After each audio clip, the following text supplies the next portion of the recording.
पानी जब अत्यधिक मेला होता चला गया तो उसी में बैठे हुए एक ग्राह को गुस्सा आ गया, क्रोध आ गया, उसने गजराज का पैर पकड़ लिया। जब पैर पकड़ा तो गजराज विचार करने लगा कि ये नन्हा सा जीव मेरा क्या बिगाड़ सकता है। पहले तो अपनी सारी शक्ति लगा दी, सारी शक्ति लगाने पर भी जब पैर नहीं छुड़ा सका गजराज, शनै शनै जब उसकी शक्ति क्षीण होती चली गई और शक्ति क्षीण होती चली गई तो विचार करने लगा, पत्नियों से कहा, बेटों से कहा कि तुम्हें मुझे बचा लो, मेरी रक्षा करो। पत्नी और बेटों ने भी सूंड से सूंड मिला करके गजराज को बाहर निकालने की कोशिश करने लगे, प्रयास करने लगे, पर कुछ भी नहीं हुआ महाराज। जब युद्ध चलते चलते 27 दिन बीत गए तो बेटा बेटी पत्नियों ने भी इसको छोड़ दिया, जाने लगे। गजराज ने कहा, देवियों कहाँ जा रही हो तुम, मुझे इस संकट में छोड़ करके। पत्नियों ने कहा, महाराज अब तुम्हारे भरोसे कोई भूखे थोड़ी बैठ सकते, अब आपने कर्म किए तो आपका फोड़ा आप देखो। बेटा और पत्नियां सब छोड़ के चली गई। गजराज को बात आज समझ में आ गई। गुरु नानक जी महाराज कहते हैं कि प्रीतम जान लियो मन माही, अपने सुख से ही जग बांधियो और कोहु काहु को नाही। सुख में आन सबई मिल बैठत, रहत चहु दिसी घेरे, और विपत्ति पड़ी संग छाड़त, काहु न आवत नेरे। मनुष्य के जीवन में जब संकट आता है तो सब छोड़ के चले जाते हैं महाराज। आज ये बात हाथी की समझ में आ गई गजराज की कि जब तक मेरे भीतर बल था, पराक्रम था, सारा परिवार मेरे चारों तरफ रहता था। आज छोटे से मगर ने, छोटे से जीव ने मेरा पैर क्या पकड़ा कि सब मुझे छोड़ के चले गए। इसका मतलब सब सुख के साथी है, दुख का कोई नहीं, और दुख का साथी भगवान है महाराज। ये बात आज गजराज की समझ में आ गई, पर हमारी समझ में नहीं आने वाली। ये गजराज की नहीं, हम सबकी कथा है महाराज। हम भी तो जब हमारे भीतर बल होता है, पराक्रम होता है, शक्ति होती है, रुपए पैसे होते हैं, तो हम भी कभी किसी छोटे को, गरीब को नहीं गिनते महाराज। सारा परिवार हमारे साथ रहता है।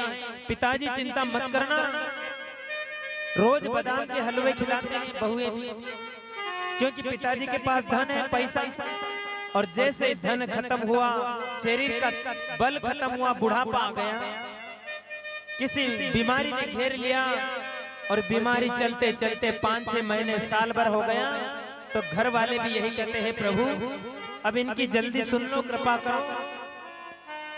सारी आसक्ति उनसे खत्म महाराज। अब कोई न सहारा बिन तेरे, हो गुरुदेव संवरिया मेरे। हो मेरा कोई न सहारा गुरु तेरे,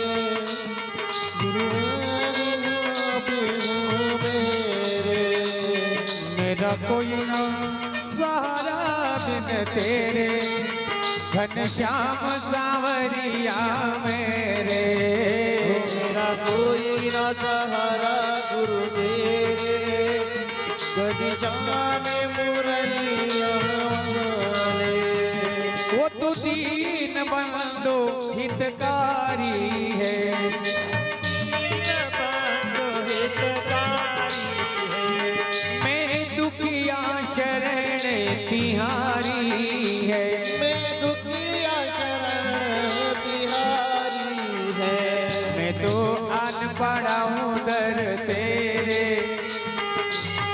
श्याम सांवरिया मेरे। मैं तो आने पड़ा हूँ तेरे दर में, घनश्याम मुरलिया मेरे। मेरा कोई ना सहारा बिन तेरे, घनश्याम सांवरिया मेरे। ओ घनश्याम सांवरिया मेरे। महाराज इसलिए जब प्राणी संकट में आता है तो उस परमात्मा के सिवा कोई सहारा नहीं होता महाराज। और हर प्राणी के जीवन में ऐसी घड़ी जरूर आती है, इसलिए समय रहते संभल जाना है। जब गजराज ने जान लिया कि अब बचने वाला नहीं हूं, एक गज और ग्राह लड़त जल भीतर, लड़त लड़त गज हारा, और तिल भर सूंड रही जल बाहर, तब हरि नाम पुकारा। जब तिल भर सूंड रही तो उसने भगवान नारायण को पुकारा, और डूबते डूबते फूल को पकड़ना चाहा, कमल के फूल को, तो फूल तो पकड़ में नहीं आया, सूंड में पंखुड़ी पकड़ में आ गई, और वो पंखुड़ी कमल कांत के चरणों में चढ़ा दी महाराज। और मेरे ठाकुर ने वही पाखड़ी स्वीकार कर ली। तब से एक कहावत चल गई कि फूल नहीं तो पाखड़ी हाजिर कर लो, वही स्वीकार कर ले भगवान। उस पंखुड़ी को स्वीकार कर लिया भगवान ने, और तुरंत गजराज को बचाने के लिए वैकुंठ छोड़ के गरुड़ पर विराजमान होकर के चल दिए गजराज को बचाने।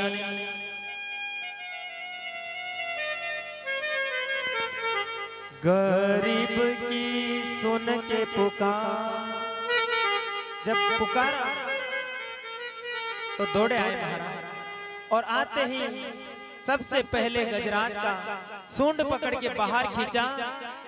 उसके पैर से खींचा हुआ मगर भी चला आया। भगवान ने सुदर्शन चक्र से मगर के ग्राह का मुंह फाड़ दिया, उसका उद्धार किया, और गजराज को उसके बंधन से मुक्त किया महाराज।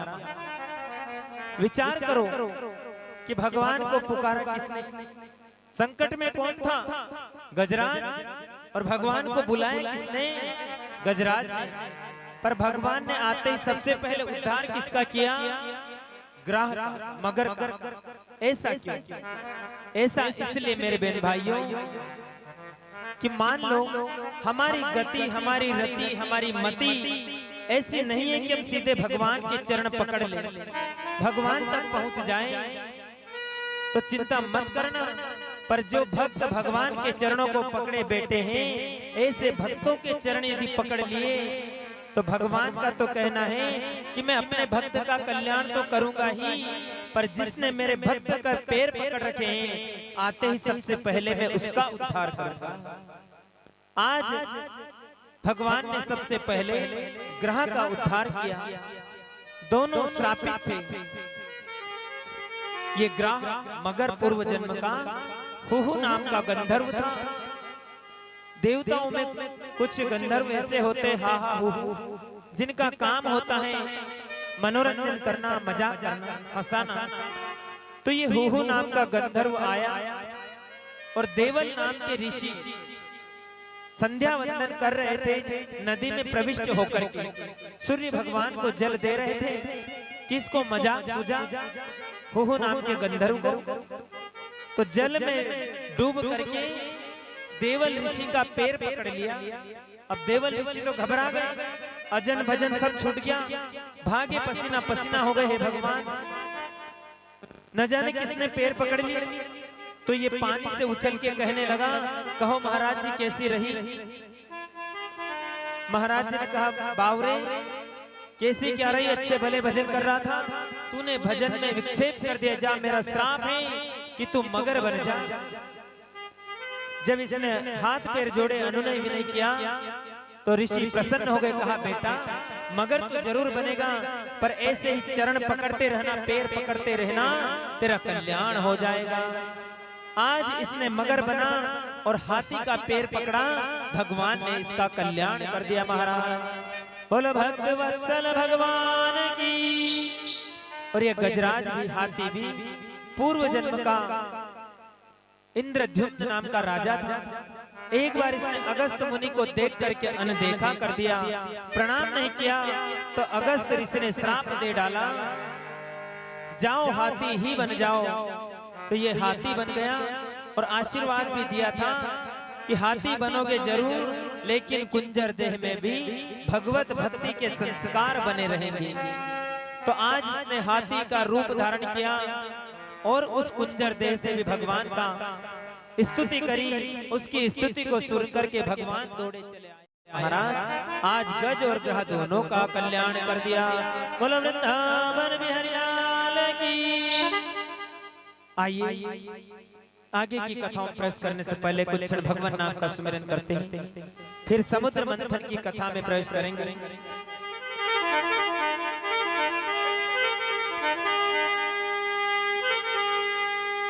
ये मीठी मीठी मारा सांवरा की मुरली बाजे, अरे होकर शाम की